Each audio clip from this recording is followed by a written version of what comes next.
Ja, meine lieben Mystery-Freunde, willkommen beim neuen Beitrag. Wie ihr schon sehen könnt, haben wir einen neuen Whistleblower bei uns mit einem neuen Interview. Das ist William White Crow. Er wird uns einige Informationen über das Super Soldier Programm zusammenfassen und uns einiges darüber erzählen. Welcome, William. Als Übersetzer habe ich heute wieder den Marcel. Welcome. Hallo. Ja. Die erste Frage an den Hallo. William ist es, wie bist du zu diesem ganzen Programm gekommen? Wie hat das bei dir begonnen? Also wie hat das alles angefangen bei dir? Can you please tell us how you got into this program in the beginning? Yes, actually in the beginning of the program, as most, I had a lot of experiences when I was a young kid, very young, starting at 5 years old, as did my wife and stuff. And through that time, up until I joined the military, you're kind of groomed. Basically, is what's happening. You have experiences, and the reason they bring you into the programs in the military is because you have certain abilities that they want. You sense things ahead of time. You feel things ahead of time. You almost predict an event. If you're going to go into something, you almost already know the outcome. Most of the time you do. But anyway, as I grew up in childhood, there was many experiences with, as I call them, the others, visitors, whatever you wish to call them out there. And through that time, I started really understanding and knowing where the Earth was going, where humanity was going, things of this nature. So I was kind of groomed to the point of and being always told that you're helping humanity. And this is very important, you know. So that's where my outlook of life and everything, and I started understanding more native ways. My research took me in deeper. I started understanding the whole program. Then I went in the military. When I went into the military, wasn't long. When I was in basic training, because I already had weapons experience, all kinds of abilities, seeing things kind of in the future, and they like that about you, because when you go into a situation and you reconnoiter an area, you kind of already know what's going on. You're hypersensitive to all this stuff, and that's what they have to have. They need this, especially when dealing with the others, and that's part of the genetic program that they have us in. And there's many, we were talking before the show about this. So when I joined the military, I was taken into a room, and next thing I knew, I was dealing with SOG, the Studies and Observation Group, and I was taken into the programs. And from that point on, I ended up going into aviation for a while, and then I ended up in security in Vietnam. And from that point on, I was in the programs pretty deep, and that's when I actually became an instructor, and I trained Andrew Basiago and quite a few others actually out there. And after 30 years later, Andrew found me and talked to me for another year after he found me and brought me out to, so now I'm telling people what really went on. And believe me, there's a lot going on. But basically, when you were in as deep as I was and everything, this all starts as a child. It isn't something you go in the military and, oh, we want you to join this program. You know, when I was taken into a room and they asked me a bunch of questions, they asked me questions in my childhood that they already knew the answers to. How could they know that? Unless I was in this program from the very beginning. And I think that's the case with a lot of people out there. And they just don't know it, but they're in there from the beginning. Okay. Also es fing bei ihm schon als ganz junger Mann an, im Alter von 5 Jahren. Da hat er schon seine ersten Erfahrungen gemacht mit, was er die Besucher nennt oder die anderen, was wir als Aliens bezeichnen. Zu dieser Zeit ist er wohl auch schon beobachtet worden vom Militär. Und er ist aus diesem Grund dann für einige Programme ausgewählt worden, aufgrund von seinen auch speziellen Fähigkeiten, die er hat, weil wenn man in diese Programme kommt, die suchen sich spezielle Leute aus, die solche Fähigkeiten haben.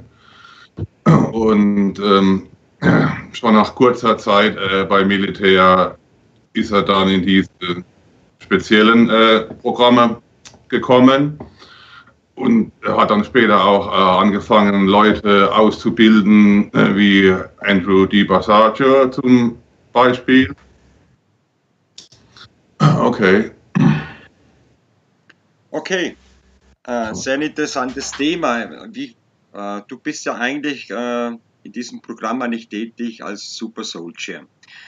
Gibt es da vielleicht auch grundsätzliche Hinweise von dem sogenannten Mars-Programm? Gibt es da auch irgendwelche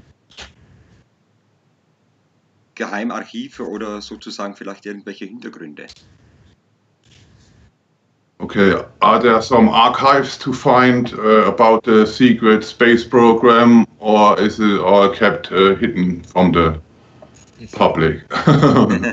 I think we all know the answer to that already. Really, you find it's so compartmentalized that it's really hard to link anything together, you know, if you're not in the programs. Because number one, like a lot of people ask me, oh, did you get any pictures? Did you get any this and that? Oh, no. None of that stuff is allowed in the programs. As far as the archives, you can find bits and pieces within CIA doctrine and things that, you know, that have been released to the public already.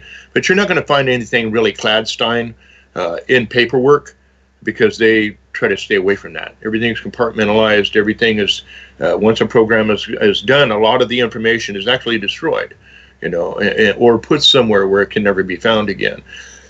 Part of the reason, say something right now also, is part of the reason that we're having a lot of the private corporations and enterprises going into the space program and things like this is because of the Freedom of Information Act. The government doesn't have to well, the government has to answer to the people through the Freedom of Information Act, but private corporations don't. So anything that's going up there right now is becoming absorbed into these programs. So you can kind of say yes and no. I mean, it's very obvious what's going on. When NASA defunds the Mars program, why do you defund something? It's because you already got it going. You know, you don't need to fund it anymore. It's functioning. It's going. Also es gibt natürlich nichts Niedergeschriebenes über das Secret Space Programm, also keine Dokumente. Okay. Und wenn es irgendwelche Dokumente gibt, dann sind die natürlich an irgendeinem Platz, wo sonst niemand rankommt. Und seit einigen Jahren haben wir ja diesen sogenannten Freiheit der Information oder Freedom of Information Act. Und das Militär war schlau, weil das gilt, dieser Freedom of Information Act, der bezieht sich nur auf das Militär. Das heißt, die müssten eventuell ihre ganzen Daten freigeben. Die haben aber jetzt eins gemacht, haben diese Programme in private Programme ausgelagert. Und diese privaten Organisationen oder Programme unterliegen nicht diesem Freedom of Information Act. Ja. Also das ist so eine kleine Hintertür, ja. Die können dann immer noch sagen, ja, okay, dieser Act, der gilt für uns, aber eben nicht für diese private Organisation. Somit können die hier schön im Geheimen weiterarbeiten an den ganzen Projekten, ohne dass die was präsentieren müssten an uns oder an die Öffentlichkeit. Es wird besser gesagt, alles strikt geheim gehalten, das Ganze, ne? Um quasi der Öffentlichkeit also nicht irgendwie etwas zu präsentieren, was jetzt zum Beispiel mit diesem Programm was zu tun hätte, ne? In dem Sinn. Gibt es vielleicht noch einige Hinweise, die der Herr William vielleicht uns noch sagen könnte? Zum Beispiel gibt es da Zusammenhänge zwischen diesem Weltraumprogramm und diesen Mars-Projekten. Also man spricht ja immer wieder von einem bezüglichen geheimen Weltraumprogramm, wo immer wieder Menschen dort unterwegs sind auf bestimmten Mars-Missionen oder so. Du möchtest jetzt wissen, ob das so eine Art Gemeinschaftsprojekt zwischen NASA und dem Secret Space Programm ist? Genau, in diesem Sinn, ob es da auch dementsprechend Zusammenhänge gibt, ne? Ja, okay. Is there some kind of relationship between NASA and the Secret Space Program, or does NASA don't know anything about this program? NASA knows what it's told. It does know about part of the secret space program because they have their people there watching what's going on. You have the surface program, the secret space program, which is NASA and other agencies, you know, the private industry now. But basically NASA is just a cover thing, and they keep the programs that we get to see on TV and everything now are just smoke and mirrors. You know, the real deep aspect of the space program is self-running. It doesn't have to have anything to do with NASA. But NASA is there to keep us looking at what they want us to look at. A lot of smoke and mirrors going on with these types of programs. Okay, NASA hat zum Teil Kenntnis von manchen Aktionen von dem Secret Space Programm, aber natürlich nur ganz bedingt. Ja, also die haben nicht die ganzen Informationen und die ganzen Aktivitäten, die im Secret Space Programm weil es ist ja immer wieder die Rede von diesen geheimen NASA Projekten oder diese Geheimhaltungen über die NASA selbst. Ne? Also kann man sich durchaus vorstellen, dass die NASA hier auch irgendwie sozusagen also auch infiliert ist in dem ganzen System, ne? Denke ich mal. Ne? Yeah, we know that NASA also are keeping lots of their stuff secret, and they are not interested in the Freedom of Information Act at all, I guess. No, they don't care. You know, once you get to a national security level, game's off. You know, there's nothing. If you do too much, they're going to come and visit you. And I mean, I've been followed off and on all my life. My wife noticed it when we first got married. When Andrew Basiago came up here, like I said last time, she broke down in tears because she thought he was coming to get me in to bring me back in programs. He mentioned people, dates, names of people, described them and she knew these people. And she thought, oh no, you know, and I told her, no, I'm not doing this again. You know, so now everything is cool, you know, but there for a while, you know, it was really a problem, you know, but the programs that are going right here are not dependent on anything that we see in regular society right now at all. Okay. Also bei ihm, wie er schon gesagt hat, er ist schon sein ganzes Leben lang in diese ganzen Besucher involviert und seine Frau hat es auch schon alles mitbekommen. Und als Andrew Basiago bei ihm zu Besuch war, ist sie danach in Tränen ausgebrochen, weil sie befürchtet hat, dass Andrew versuchen würde, ihn wieder zurückzubringen in dieses Programm. In dieses, was aber nicht der Fall war. Andrew Basiago ist hauptsächlich auch dazu tätig mit Zeitreisen. Was gibt es dazu zu sagen? Es gab ja schon diversen Experimente, wo man die Leute in bestimmten Zeitzonen geschickt hat. Was kann uns da der William dazu sagen? Gibt es da vielleicht auch irgendwelche Hinweise? Can you tell us something about the time travel program, or if you probably personally were involved in time traveling or did some time travels? Yeah, definitely. It's very important that people understand that these programs are functioning and alive and well on the planet right now. Part of the reason that we're having different things going on with this so-called Mandela effect is because there's been changes. Now, as science says and everything, you can't go back and change a particular timeline because they call it the grandfather clause. That's out the window. People have to understand one thing right now. You can go back. As soon as you go back into time, you create a new timeline. So what you can do is take that particular timeline and you can guide that timeline in whatever direction you want to go. And that's what they're doing out there right now. And it should be kind of evident to people if you can stop and look at the things that are happening and think about it, you know, what's going on. My involvement, yeah, I was involved with Andrew. When you come in and out of the teleporters or the, you know, the jump rooms and things like this, you have to be ready for what you're getting into. And that's what I did. I taught people how to deal with this. My thing is I went forward in the future and seen things. Society is going to be there, mankind is going to be there, but it's going to be much different than it is today. We're in the transition process right now. People really need to understand that. Humanity itself is in a transition process right now that's very important. And unless we still have this thing going on with the others, we wouldn't really survive. There is so many things happening right now. So I guess that's the best way to put it. Yes, what I've seen in the future really pushes me today, and with Andrew showing up, pushed me to come out and say what I know about what's going on. And like I've said many times before, I don't consider myself a super soldier. I consider myself an individual that knows what's going on. And if you were a super soldier, you still have those abilities. If you're a hybrid, then that's a higher chance for you to be one of these people that they call super soldiers, you know. And if you've been a hybrid and you've been involved in the programs, you've been involved with jump rooms and things to a point. My deal was to reconnoiter areas that scientists and everything were going. So I had to jump future, past a few times, not a lot of times, but enough to understand exactly what's going on and where we're headed. Yes, so the answer there is, yeah, I've been involved in them. Okay, also er war auch involviert in dieses Zeitreiseprogramm, hat einige Reisen auch selbst unternommen, auch zusammen mit Andrew. Sie waren in der Zukunft, sowohl als auch in unserer Vergangenheit. Sehr interessant. Ja, in welcher Zeitzone hat sich denn der William eigentlich befunden? Weil es gibt ja zum Beispiel von Basiago ein ganz besonderes Bild, wo man den amerikanischen Bürgerkrieg sieht, als kleiner Junge da steht. Und ja, befand sich der William auch bezüglich dieser Zeitzone?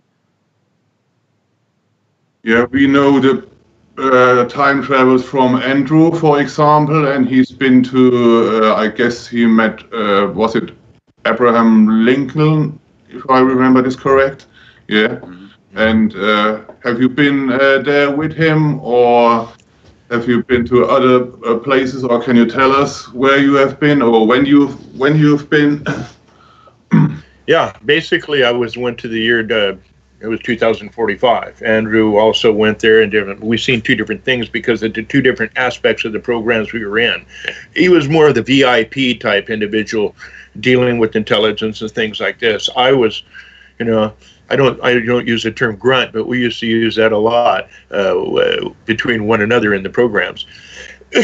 What I've seen in the future in the year 2045 is our environment's in pretty bad shape. We're still functioning, we're using newer technologies and everything, but our planet has changed so much during that time. And those of you alive out there right now, watch this time, keep a journal on everything that's happening, because this is a very important time in history. I was also on Mars with scientists there, and we turned around and we needed to go back in time when Mars was being bombarded, when a lot of things were happening. There was a lot of internal strife. They needed to get air samples, soil samples, all this kind of stuff that scientists do during that time. So we had to reconnoiter that area before we brought them in. And then we turned around and bring that information back. A lot of our stuff was going out, retrieving technology and information and data from different time periods so they could come back to today and turn around and prepare. Got to be realistic, you know, the higher sources, those in control of the world and stuff right now, for what is coming in the future. And that's what they're doing right now. You can see it in everyday news. Yeah, as we all know, our future is not fixed, so that what you have seen in the year 2045 doesn't mean that this comes to be, probably. Yeah, there's a high chance of that if we do what we need to do today. And that's, when they go into the future, this is one thing people have to understand. When you're at one time period, let's say like today, right now, if we jump from this time period and we went into the future, you're going to see that timeline as the timeline is right now and what the possibilities are. If you go into, if you start manipulating that and creating what we call ripples in time, and that's when you see changes like in Star Wars or in the Bible, changes and things of this nature, there's a high possibility you can change everything. And that's a good thing. And that's what we're trying to do right now. Okay. So futures are not fixed. Futures are not fixed. They can be swayed and changed. Also war eben so im Jahr 2045 in der Zukunft. Und das ist zwar, dass die Menschheit immer noch existiert, aber in unserem Planet oder unsere ganze Welt ist in einem sehr schlechten Zustand, was er gesehen hat. Es werden dort zwar auch, kommen dort zwar auch ganz neue Technologien zum Einsatz auch. Und es ist aber so, dass es nicht zwangsläufig dazu kommen muss, weil, wie wir alle wissen, unsere Zukunft steht nicht fest. Ja? Es war eine Zeitlinie, die er da gesehen hat, aber das heißt jetzt nicht, dass es zwangsläufig auch zu unserer Zukunft wird, sondern wir können immer noch daran arbeiten, dass es nicht dazu kommt oder dass auch uns eine bessere Zukunft wartet. Es liegt also im Grunde genommen alles in unseren Händen, wie sich die Dinge in den nächsten Jahren eben, in welche Richtung sich die Dinge in den nächsten Jahren entwickeln werden. Das heißt auch im Grunde, die Zeitlinie lassen sich verändern. Auch wenn er jetzt entsprechend dort schon gewesen ist, kann es immer noch die Zeit, also quasi die Gegenwart und Zukunft kann verändert werden. Genau, es ist so, dass er auch gesagt hat, sie sind auch in der Zeit rückwärts gegangen, zum Beispiel als sie auf dem Mars waren, um zu sehen, was dort passiert ist, was mit dem Mars passiert ist, warum genau der Mars jetzt so aussieht, wie er aussieht, welche Katastrophe das da war. Can you tell us what you have seen when you went back in the timeline, what happened to Mars that's looking now that what we see now? Well, my first trip was back into the past of the U.S., just back to the 1800s. I have a watch that I put away for a long period of time that I still have from that period of time, kind of like, okay, here's your thing, prove you were there, la, la, la. The situation on Mars basically went back to there was a lot of strife, internal strife going on. There was another planet that had been destroyed at one period of time, and they needed a place to live too. So the Martians, really cool. I'm going to use the term Martians. Okay, that's not what they call themselves. But anyway, so there was a lot of internal strife because that planet Mars was going to be struck by a lot of the debris, also from this other planet that had broke apart.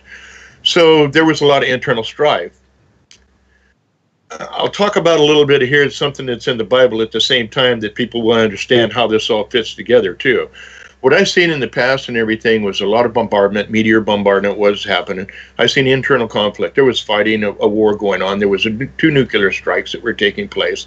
This was from the isotopes that they took then and now. Our first thing was to take these scientists in, let them collect their samples. They actually brought a few people back so they could tell what was going on from that time period. Whatever happened to them, I do not know. But they were highly intelligent. They looked just like us, with few differences. And they gathered a lot of information. Our job was mainly to make sure that they were okay while we were there, get all their samples and everything, get to the jump point again, and then get back to the time period that we needed to be at. Now, one thing that I did learn, what we call war in heaven, I'll touch on that really quick, was simply you had a faction of those that were leaving Mars at the time, the Armada in space. Some said, looked at Earth and everything because it was pristine and everything, and said, let's go down there and take care of things. It can be our world. But because of their belief in the way things were, they said, no, we can't do that. So that's hence where the war in heaven came from. Automatically, you have these battles going on. That's why all of our ancient peoples talk about these craft, these things falling from heaven, like meteors and everything like that, and why they were cast down to heaven. I mean, out of heaven to the earth to live out the rest of their time. That's where a lot of the problems from the earth came from, our inhabitants now and everything. But my time period back showed me a lot of what was going to happen with the earth, systems, star systems, things of this nature. But they got a lot of information, and that's why in 1964, they were looking at how to control the populations because humans have a tendency to grow fast. I also realized that the gods that they talked about were really our creators. For sure they were, but they were not gods per se. Their technical abilities were way beyond anything we could have. And that was still evident back in the past too, on Mars as well as here. Did I understand this correct? Did you say that you brought, or the program brought some people to our timeline from the past, from Mars? Yes. Okay. We were involved with him back then. Yeah. Okay. Also es gab da draußen noch einen weiteren Planeten, der irgendwann explodiert ist wohl. Es gab da auch einen Krieg und der Mars wurde getroffen von vielen Fragmenten, die auf dem Mars eingeschlagen ist. Aber auf dem Mars selbst gab es auch 2 schwere, große nukleare Explosionen in der Vergangenheit, also während dieses Krieges auch. Und wir haben natürlich auch einiges abbekommen von diesen ganzen Bruchstücken, die ja umhergeschwirrt sind. Denn diesen Planet kennen wir wahrscheinlich heute noch als diesen Asteroidengürtel, der da verteilt ist zwischen Mars und Jupiter, glaube ich. Und aus unserer, auch aus der Bibel und aus anderen alten Schriften kennen wir ja diese Kriege, die bei uns im Himmel stattgefunden haben und was hier alles runtergekracht ist auf unseren Planeten in dieser Zeit. Und es war so, dass sie in die Vergangenheit vom Mars gereist sind und wohl einige von den Bewohnern aus dieser Zeit durch das Secret Space Programm mit hierher gebracht haben in unsere Gegenwart. Um von denen zu lernen, weil die waren zu der damaligen Zeit, was ja unsere Vergangenheit ist, schon wesentlich weiterentwickelt, als wir das heute sind. Wahrscheinlich auch irgendwelche Technologien mitgebracht, die damals noch auf dem Mars existiert haben, zum Beispiel. Hat der Mars bezüglich jetzt eine Atmosphäre? Man spricht ja immer wieder, er sei momentan unbewohnt, aber bei bestimmten Programmen wird immer wieder davon, ist immer davon die Rede eigentlich, dass der Mars eigentlich bewohnt ist. Gibt es dort eine Art Zivilisation? Und wenn ja, wie bauen die eigentlich dann ihre Nahrungsmittel dort an? Also man denkt, man weiß ja, dass der Mars bezüglicherweise ein toter Planet ist mit einer nur geringen Atmosphäre oder so. Und wie verhalten sich die Leute da oben? So, okay, these are 3 or 4 questions. That's okay. First, is there still a breathable atmosphere on Mars? And second, are there still some kind of natives living on Mars, some kind of Martians, yeah, Mars people, or humanoid maybe, and how do they survive? How do they plant their food, for example, there? Very good questions. Very good questions. Number one, right off the top, the atmosphere is breathable for a short period of time, not a long period of time. You do have to have your respirators, you know, your oxygen. Also, the suits that we have to have on Mars are minimal because of just because of the atmosphere. You do have an atmosphere. The first rover pictures were a baby blue atmosphere, just like we have here. So, you know, I kind of let the audience, whenever they start looking up there and seeing all these red pictures, that is not what Mars looks like at all. You know, so that's the NASA's version. As we were talking earlier, what does NASA do? There you go. Okay, so also, yes, there are inhabitants there, and the reason we don't see inhabitants within our solar system is because they're under ice, they're under geologic layers, you know, and underground cities and things like this, because they're smart. They learned a long time ago. They're not like us. We like to build massive cities. They used to, but they don't do that anymore. And the reason for that is because changes in atmospheric conditions, you know, radiations, a lot of new things, sun pulses, things coming through our system. It's harder to destroy a civilization when they're underground. It really is. And it's hard to detect these civilizations when they're underground as well. That's how come we can't detect the ones that are under our oceans, under our ice caps, you know, within mountain ranges, things of that here. You know, as far as the inhabitants, yeah, there were some up there that were basically just like us. And there were many others. As far as the food and everything like that, heck, we can grow anything we want hydroponically or whatever underground in cave systems right now. We have huge cities underground right now that's for the COG systems, dumb bases, deep underground military bases that do exactly that right now. So when people look and say, oh, that would be hard to do. Wait a minute, all we have to do is look in our backyard. We're doing the same things right now, you know. So, yeah, to all of those questions, yeah, there are other beings up there. In the Mars conference and everything showed snake-like creatures, herd creatures in pictures, all types of different life forms that are up there. There is flowing water during the temperature during the day is up to 76 degrees, just like it here is in Earth, and it's minus 100 or something or more in the evening time. We survived that here on Mount Washington, up in the northern countries of Alaska and Canada, and where you guys live too. Extremely low temperatures, you know, especially if you have a wind chill factor. So surviving the conditions on Mars and the radiation and everything, and even traveling there, come on, if we got the ships that can travel in space right now, as the TR-3B and the cylindrical ones and sports models and all the other one, they've already got shields around these ships to protect you from the radiations and everything else that goes on. Up there, the surface of Mars itself protects you from what's going on, any radiations. So there really isn't much of a problem. Look at what we can do now on this planet, and we're doing 10 times that out there on Mars and other worlds. Okay. Also es gibt immer noch eine atembare Atmosphäre auf dem Mars, aber man kann diese nicht für eine längere Zeit atmen. Also immer nur für einen gewissen Zeitraum. Man hat die Anzüge, die man dort hat, sind ziemlich oder trägt, die sind ziemlich dünn, also nicht so wie man diese vom Mond zum Beispiel kennt, diese. Weil es ist nicht vonnöten. Es gibt immer noch eine Population, die dort lebt. Natürlich im Untergrund oder in unterirdischen Basen aufgrund von der immer noch existierenden hohen Strahlung dort auch und wahrscheinlich auch von der Weltraumstrahlung, gehe ich mal aus. Und die bauen sich natürlich ihre Nahrungsmittel unterirdisch an, genauso wie das heutzutage bei uns in diesen sogenannten Dump Bases auch funktioniert, Deep Underground Military Bases, die ja überall verstreut, nicht sondern auch in Australien etc. Gibt, und die bauen sich auch schon unterirdisch ihre Nahrungsmittel an. Also das ist alles gar kein Problem vom technischen Aspekt. Jetzt möchte ich ihm noch mal eine Frage stellen. Und zwar,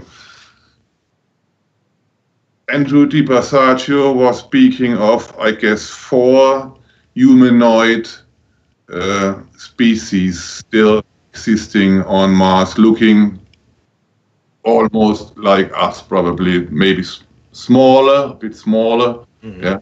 Did you have had some contact to them, or were talking to them, or was there some kind of interaction between you and them? Basically, there's interaction anytime you go somewhere. You know, there has to be. And you're going to see them, they're going to see you. You're either going to go, ooh, and run and hide, or you're going to try to communicate. And that's part of the diplomatic aspect of what you do. If you see something, our job was basically analyze if they're pro or con, meaning dangerous to us, you know, or good, where we can communicate with them. And so far, most of the things that we ran into, now there are a couple of races out there that are bad news. A human being is just a resource. They don't care about us. That's just the way it is.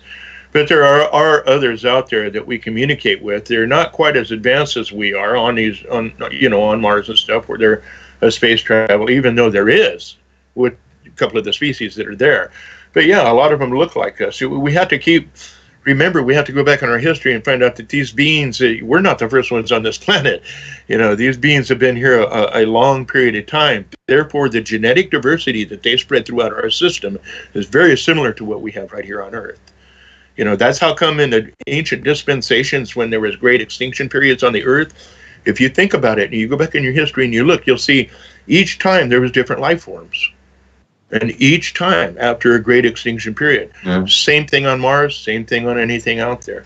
But as far as the species that I interacted with, were mostly the grays, also what people like to call the whites, whatever, that look just like us. They're within our society right now. This was part of the program that they're changing in the Earth. This was happening. They're involved. Ich habe ihn gefragt, zum Beispiel Andrew Basiago hat erzählt, dass es immer noch 4 humanoide Spezies oder Ureinwohner gibt auf dem Mars, und ob es da irgendwelche Aktionen mit denen gab oder Gemeinschaftsprojekte. Und dann hat er gesagt, ja, das muss man natürlich, wenn man sich auf einem anderen Planeten befindet, und das gibt auch noch eine andere Humanoide. Da findet immer eine Art Austausch statt, weil man muss, oder sie haben dann versucht herauszufinden, welche von denen sind uns friedlich gesinnt, welche von denen sind uns eher weniger friedlich gesinnt. Und einige von denen haben noch Technologien, mit denen sie auch im Weltraum reisen könnten. Andere sind mehr so praktisch wie unsere Ureinwohner noch im Urwald, will ich jetzt mal sagen, verblieben in all den Jahren. Und es gab immer wieder Phasen in der Erdgeschichte auch, wo Millionen von verschiedenen Spezies ausgestorben sind, und direkt einen Tag später sind plötzlich Millionen andere Spezies vollkommen unterschiedlich zu denen, die vorher waren, neu entstanden. Und so wie es hier bei uns auf der Erde passiert ist es natürlich überall in unserem ganzen Sonnensystem passiert, dass Rassen ausgestorben sind und dann kurz danach wieder neue entstanden. Es gibt also auf dem Mars 4 verschiedene Spezies. Habe ich das richtig verstanden? Ja. Okay. There are 4 different humanoid species still existing on Mars, or at least, or about. I couldn't tell you how many there are right now. You know, I haven't been in the program in a while. It took Andrew 30 years to find me. So I would say that I know for a stone cold fact that there's 2 from some of the sources that I'm talking to now.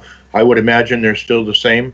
When Andrew was there and when I was there back then, there's been some changes. The atmosphere, the terraforming operation that's going on Mars right now, there's a greater intake of uptake, I should say, into the atmosphere of methane, things of this, which comes from life, itself.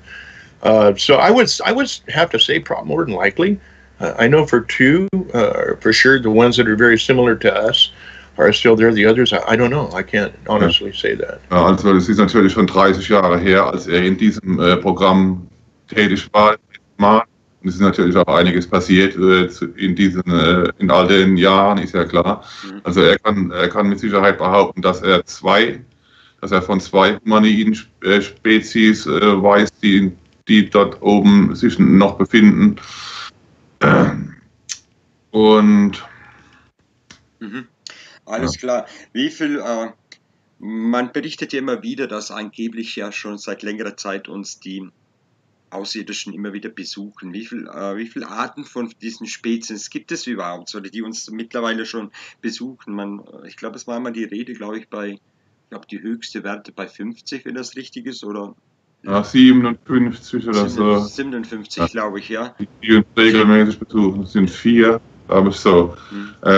We know of several aliens species visiting us permanently, maybe for hundreds or thousands of years. Hundreds of thousands.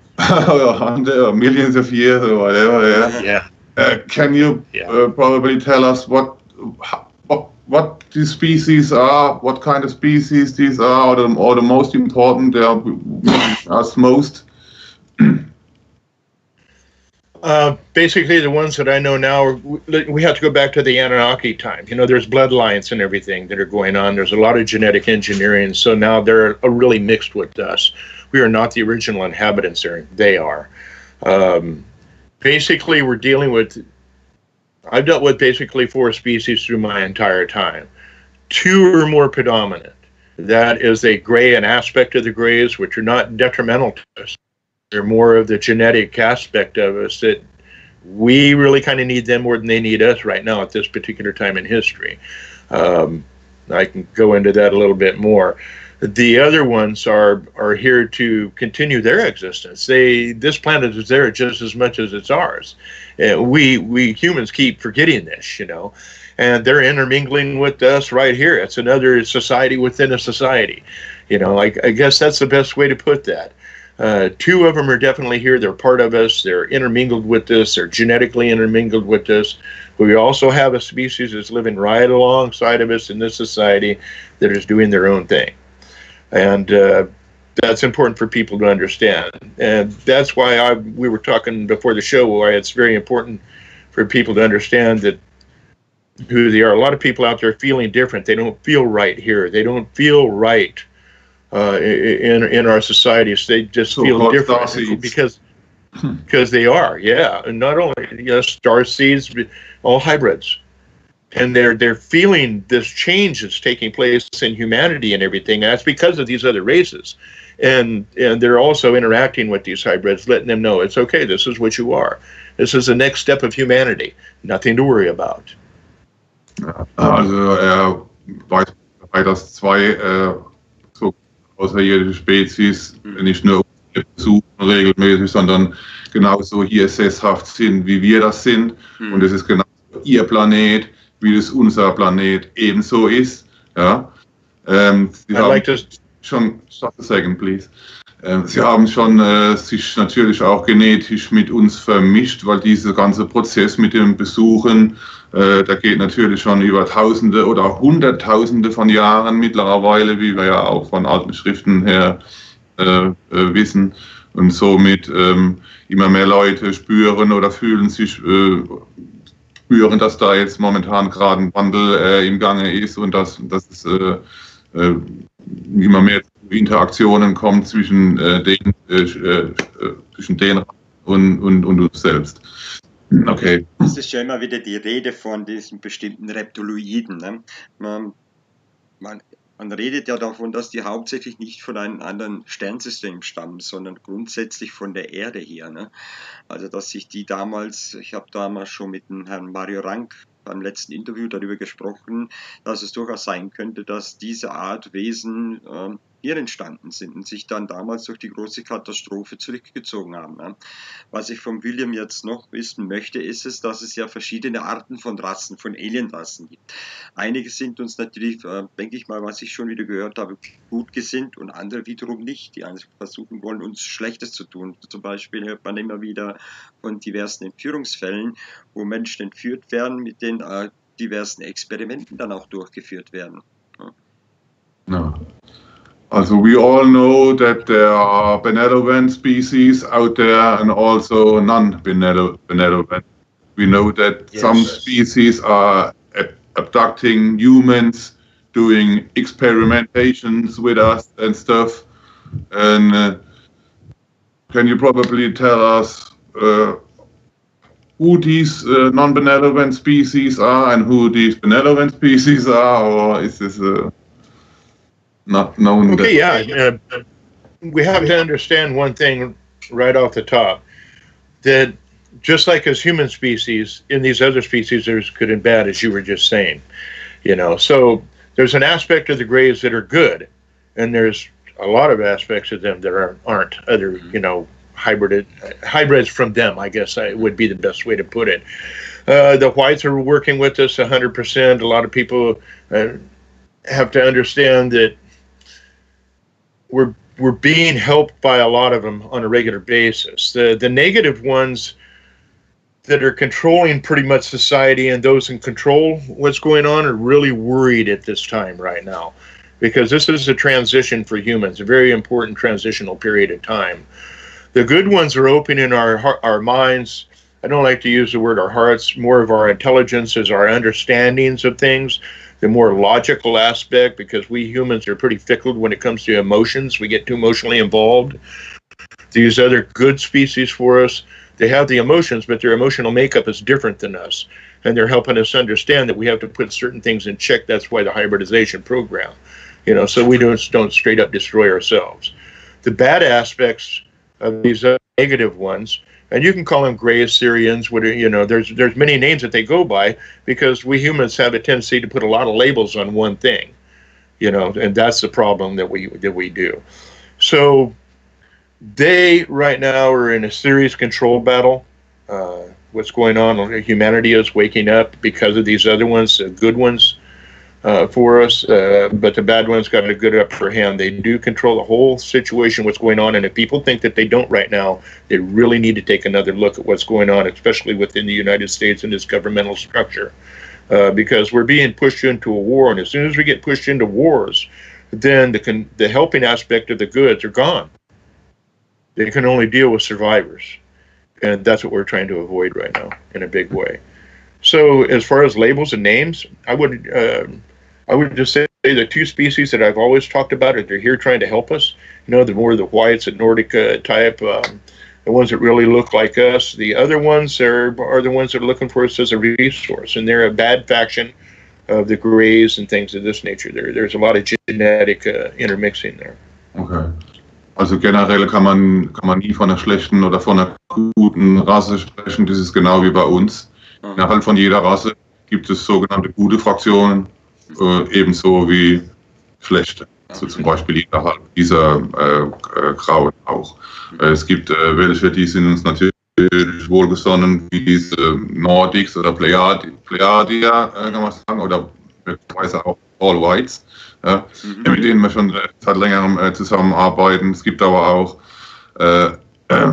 welche, die sind uns weniger gut gesinnt und die haben starken Einfluss auf unsere Regierungen, speziell auf die in der USA, und die versuchen uns natürlich immer wieder in Kriege untereinander zu verstricken. Und wie wir ja, wenn wir mal so unsere Geschichte betrachten, das scheint schon so zu funktionieren seit Tausenden von Jahren, weil warum kriegen sich Menschen ständig gegenseitig?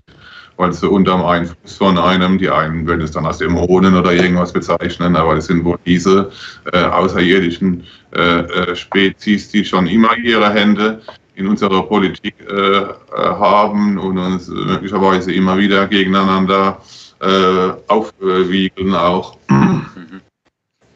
Fragen jetzt nochmal was zu den Reptilien, was du gesagt hast, weil das interessiert mich auch. We all know of these so-called reptilian species, several larger ones, smaller ones.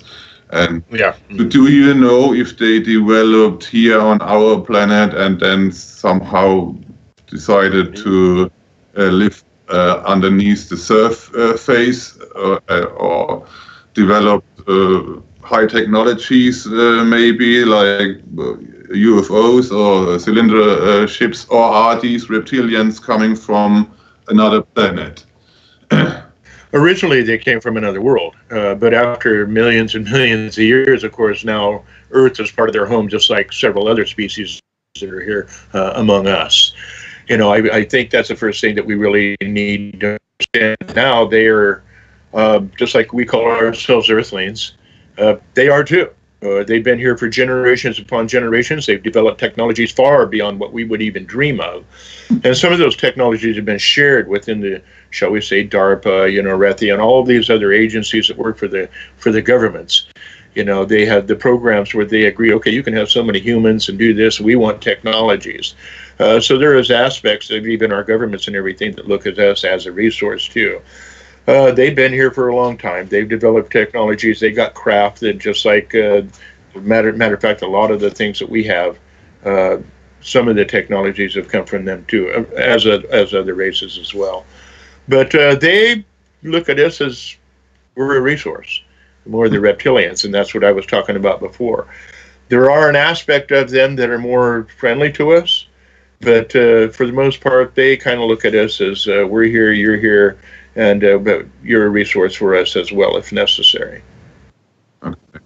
Also diese Reptilien, wie wir sie nennen, oder Reptos, die haben sich nicht auf unserem Planeten entwickelt, sondern die kommen aus einem anderen Sonnensystem wohl, sind aber schon so lange hier, dass sie diesen Planeten ebenfalls als ihre Heimat betrachten, so wie wir auch. Sie waren schon immer hier, sie befinden sich immer noch hier und sie haben Technologien, die uns weit überlegen sind. Ja, sie haben UFOs, Zylinderschiffe auch und einen Teil von der Technologie konnten wir schon übernehmen oder nachkreieren.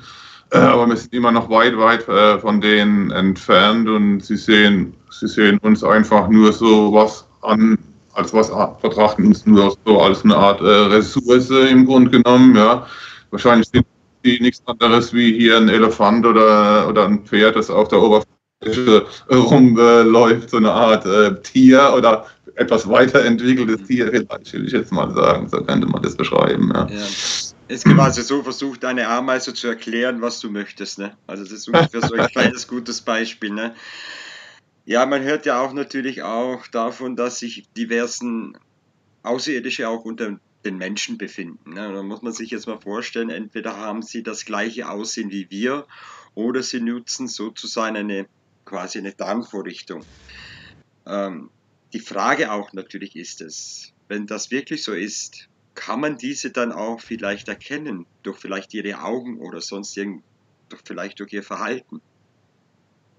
Okay, we know that there are species already amongst us, living amongst us, who look like us, so you can't separate them from their look. Probably some are using some kind of shape shift to look like humans. And how can you detect such beings if they just look? Feel them.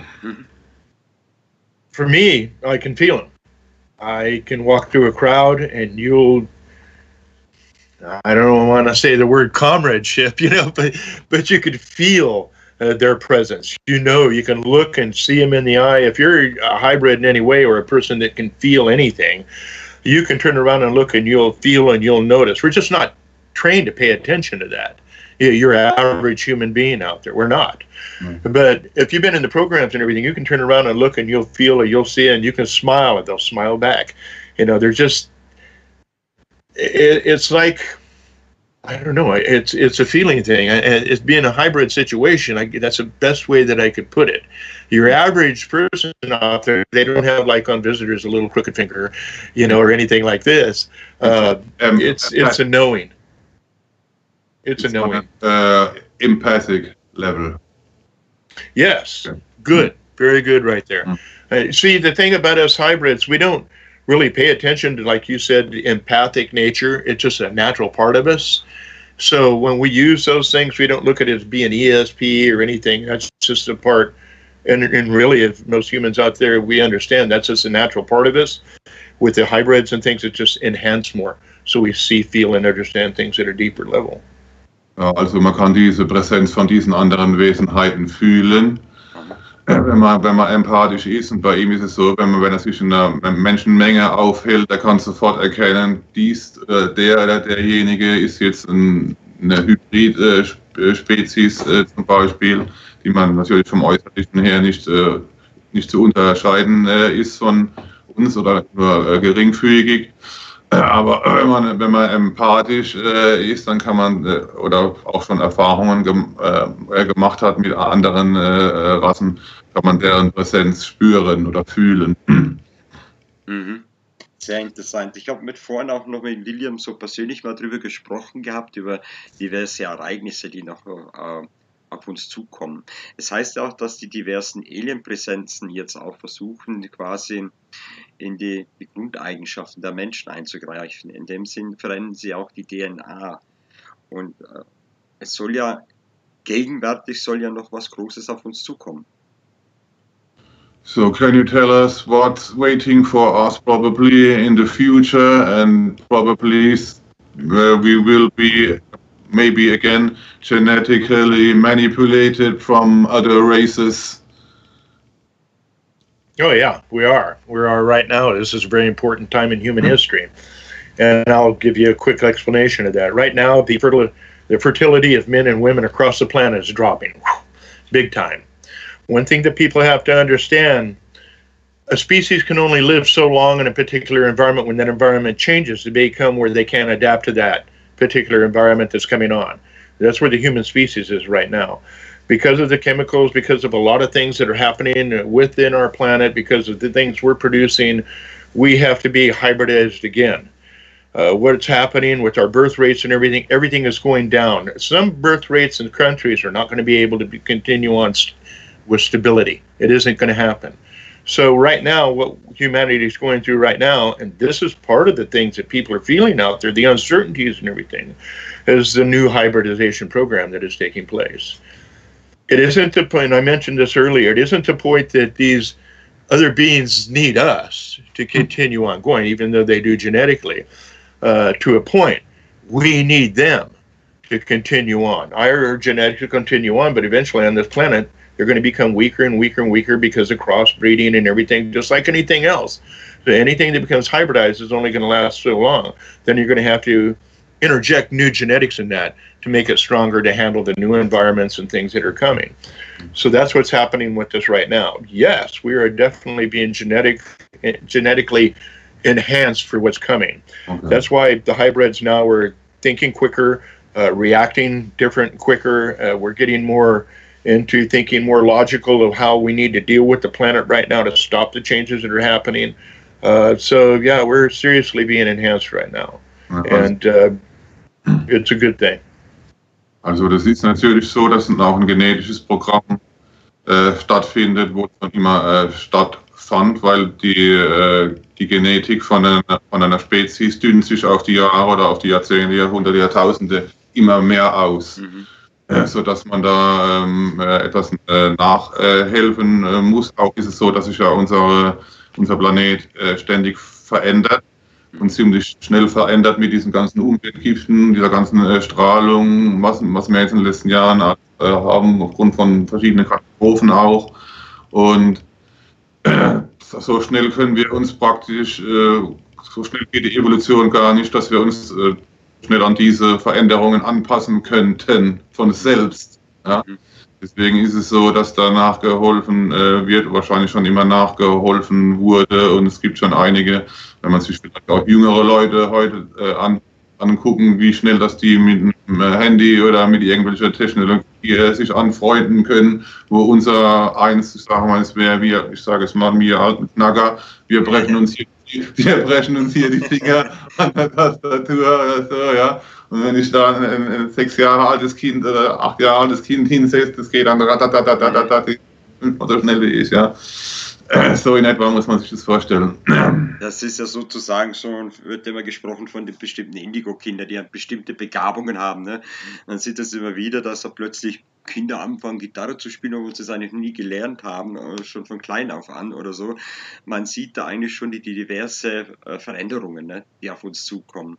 Und ich denke mir auch, durch den ganzen CO2-Ausstoß, den wir verursachen, ist die Welt natürlich auch am Rande einer Katastrophe. Ne? Wenn sich alles erwärmt oder so, dann kippt sich irgendwann auch mal die Erdachse oder so, weil alles irgendwie aus den Fugen gerät. Ne? Und ich denke, wenn die Menschheit, so wie wir sie heute kennen, wird sicherlich da sehr dramatische Probleme haben, als wenn man eine Zivilisation erzeugt oder verändert, die sich auf eine Veränderung einstellen kann, die auf uns zukommt. Ne? Ich denke, da wird was noch Großes auf uns zukommen. Ja, genau, das hat der William auch gesagt. Wir sind jetzt halt gerade in diesem großen Umschwung aufgrund auch von unserer Umwelt, dass diese Dinge jetzt eben in naher Zukunft so Schlag auf Schlag passieren oder beziehungsweise auch passieren müssen. Ansonsten können wir als Spezies, wie wir jetzt sind, also wie wir jetzt genetisch gestrickt sind, nicht mehr weiter existieren, ohne dass man da irgendwelche DNA noch zufügt oder verändert. Ja, ich denke mir auch so, wenn sich die Welt verändert, dann denkt man mal, dort herrscht dann plötzlich Wüste, dort wächst nichts mehr, große Flüchtlingswelle strömen auf uns zu, ne?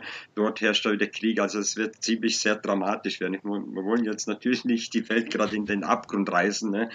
Aber ich finde, dass das sehr interessant auch ist, auch die bezügliche Präsenz. Ich denke, dass es da auch gute Alien-Fraktionen gibt, die natürlich auf uns Acht geben und versuchen auch diverse Änderungen quasi einzugreifen, um Veränderungen durchzuführen. Ne?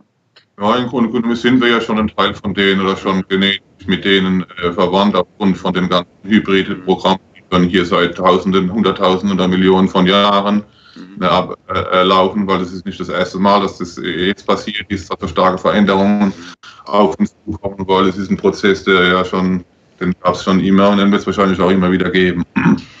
Zum Schluss möchte ich noch gerne von William wissen, wie er sich heute fühlt, nach den ganzen Erlebnissen, die er damals erlebt hat. Wie denkt er jetzt heute drüber? Nimmt das vielleicht ein bisschen sehr lockerer, denke ich mal, muss man auch, wenn man einiges erlebt hat. Ne?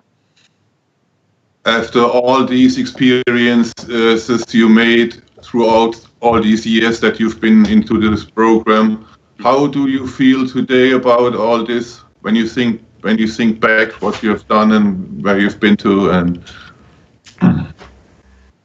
Wow. That's a really good question.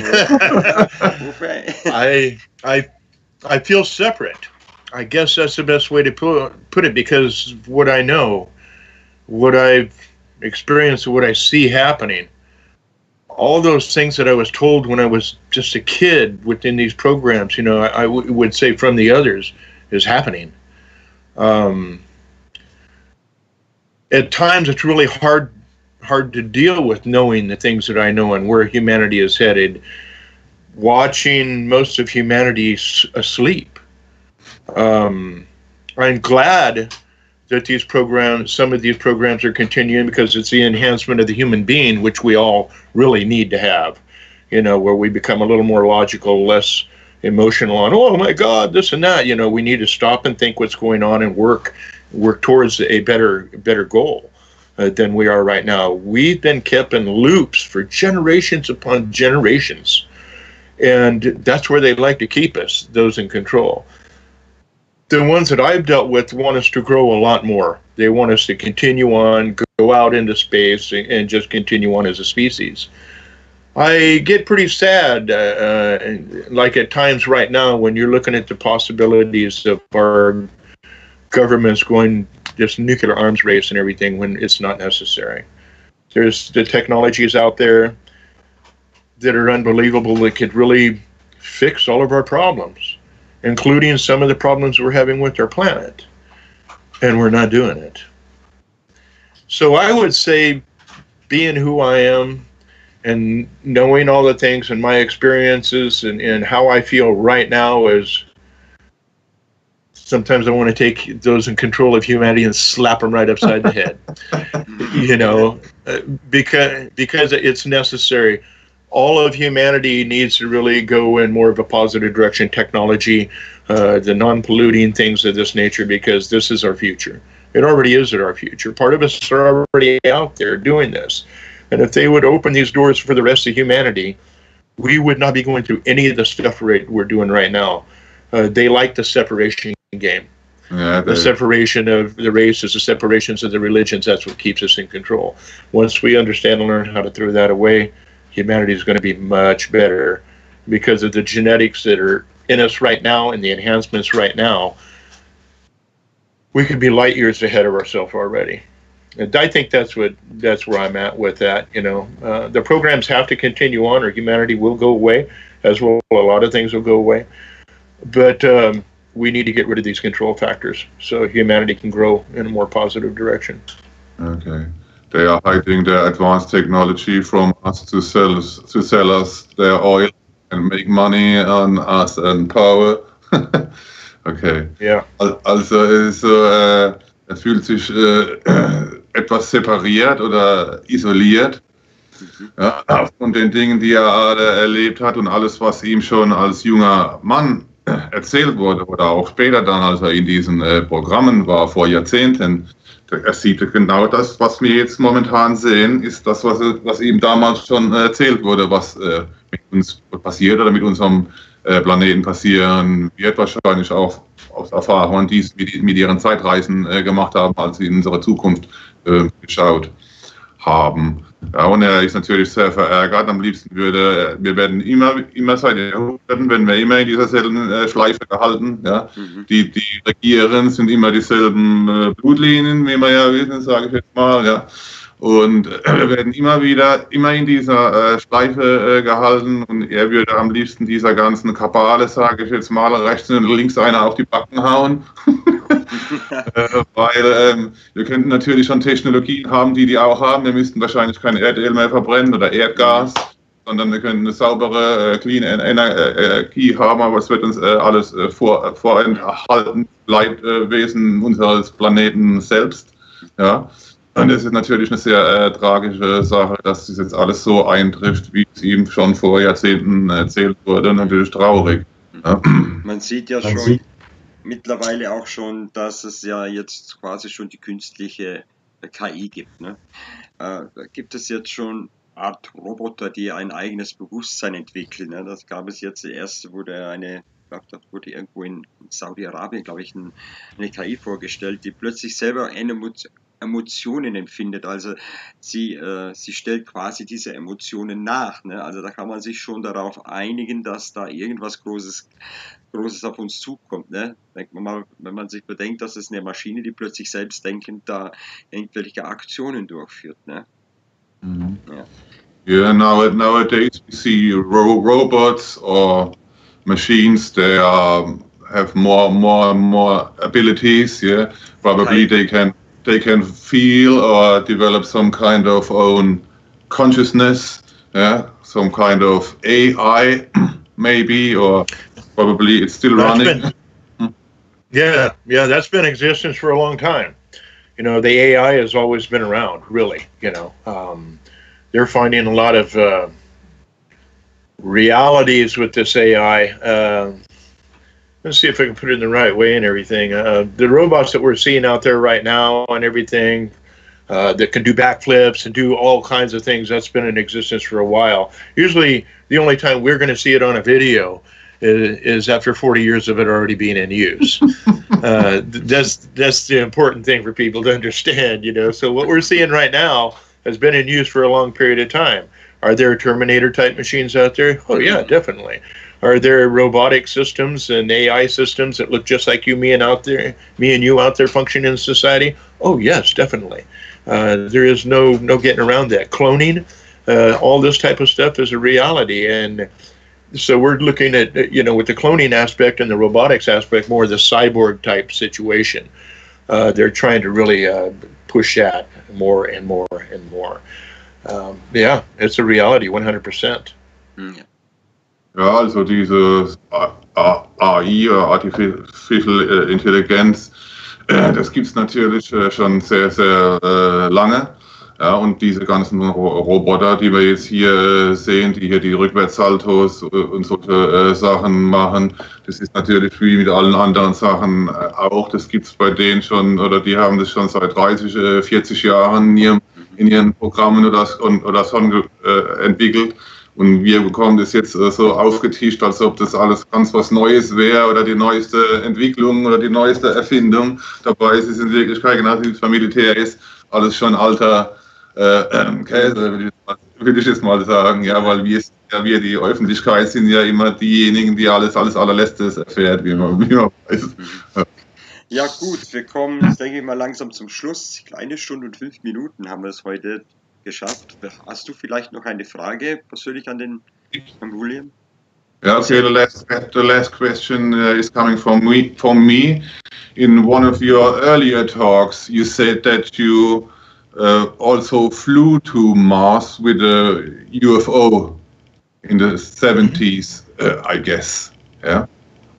You not only used this elevator, but you also were flying there with a UFO one time or maybe several times within half an hour from here. Okay. Yeah, my first experience actually when I was young was with the others, flying. I remember it distinctly. It was a reality 100%, and on their craft. Okay. The really interesting thing was the craft that we used in the military to get to Mars was basically the same thing. So this is when I really started understanding the technology exchange that was going on. And that took us not long. You can get to Mars in 72 hours, really, right now with no problem, faster than that. But the reason that we went so we could understand weightlessness, understand the G-forces that were involved with entering and exiting atmosphere, we had to go through a lot of training, to get to understand this type of stuff, because a lot of people get sick. And that's when I understood that the radiation aspects we didn't have to worry about in space, because the craft, as they had their own shielding around us, were protected 100%. So usually the first trip that anybody makes going to Mars or anywhere else out in space is in a craft, because they want you to understand that. The jump rooms and things of this nature, jumping back and forth, that's standard policy now. In between ships, in between, different areas of our planet, this is happening on a regular basis. A good example I'll use of this is when I was in the programs and after the programs, I met a gentleman in Santa Cruz, California. We had a conversation about all what we're talking about. Didn't see him. It was a situation where we knew everybody around. All of a sudden, this guy disappeared. 30 years later, I seen him riding down the road on a bicycle. I'm driving in a truck. We pass each other. I look at him. It's the same guy 30 years later. Didn't age a day. He had. He was part of the programs. He was just dropping in to see how things were going. So very interesting things that are going on right now. Also ich habe ihn gefragt, in einem von seinen vorhergehenden Interviews hat er gesagt, dass er nicht nur mit diesem Fahrstuhl, also praktisch zum Mars gegangen ist oder mit diesem Teleportationsprogramm, sondern auch schon zuvor mit einem normalen UFO, also ich würde sagen eher konventioneller Technologie dort war, aber das war wohl nicht mit einem Menschen, also keins von unteren UFO, sondern das war wohl eins mit Außerirdischen, mit denen er da mitgeflogen ist. Und aber die sich im Grunde genommen kaum von dem unterscheiden, was heutzutage haben. Und er hat noch gesagt, dass ihm wohl vor einiger Zeit jemand begegnet ist, den er aus den Programmen von damals kennt. Ja? Und er sieht heute noch genauso aus wie damals, ist also um keinen Tag gealtert. Aha. Also nicht mehr alt geworden in dem Sinn, ja. Okay, there's one last question I have now. Sure. I've seen a documentary these days where they said that these high advanced military planes, just like the SR-71 and the Blackbird. That the newer version of them, that they have some kind of jump gate inside their plane so that they can fly, and when they come in danger or being attacked from other plane maybe or something else, then they push the button, and within 1 second they will be a few thousand miles or on the other side of the country or something like that. Do you know something about that? Oh, yeah, very true. That's happening on a regular basis. As a matter of fact, they did an experiment one time. They were taking the Aurora out over California from Edwards Air Force Base, and they were flying around testing this aircraft. And I'll talk about one other thing right after this. And he said, I got a problem. They said, take it out over the Pacific and dump the craft if you're going to have a problem, if you're going to crash it. He says, okay, I will. So less than 15 minutes later, he turned around and says, oh, we got it figured out. They said, where are you? He said, I'm over Hawaii. That's where he turned around and came back. Okay. Now, the other thing here, real quick on that, is if you're looking up in the sky and you see a flash and it's no longer there, that's exactly what you're talking about. Okay. They're testing those drives and they're jumping. Okay. Also ich habe neulich eine Dokumentation gesehen, dass in diesen ganzen hochentwickelten Militärflugzeugen, so wie die Blackbird und SR-71 zum Beispiel, dass die neueren Versionen von denen schon so ein sogenanntes Jump Gate an Bord haben. Das heißt, wenn die befinden sich in ihrem normalen Flugmodus, fliegen irgendwo, ja, und wenn es dann zum Angriff von einem anderen Flugzeug oder so kommt, dann drücken sie einfach, springen dann praktisch von einer Sekunde auf die andere 5000 Kilometer. Und er hat gesagt, er kennt ein gutes Beispiel von einem Aurora-Projekt, was ja auch bekannt ist, ja, Geheime Projekt Aurora. Und da hatte wohl ein Pilot Probleme mit seinem Flieger, und dann innerhalb von 2 Sekunden war er dann von da, wo er war, über die Vereinigten Staaten plötzlich über Hawaii mit dieser Technologie. Das sind quasi diese schnellen Lichtpunkte, wo man sieht, und zack, weg sind sie. Ja, genau, ja. Aber William hat gesagt, wenn du irgendwie so einen Blitz im Himmel, ein helles Licht aufblitzen siehst oder so, dann ist es wohl eines der Flugzeuge, die solche Technologie benutzen. Ja, gut. Ich denke, wir kommen langsam zum Schluss, und ja, ich bedanke mich herzlich mal bei euch beiden, besonders beim William, für das Interview, und an dich natürlich für die tolle Übersetzung, ja. Und ich sage schon mal vielen Dank, und ich denke, wir hören uns vielleicht das nächste Mal wieder, wenn es wieder vielleicht mal ein interessantes Zusammentreffen gibt. Und thank you very much, Mr. William. Thank you very much, William, for this interview, and probably we can meet again when there's something new you are willing to tell us in the future. Okay.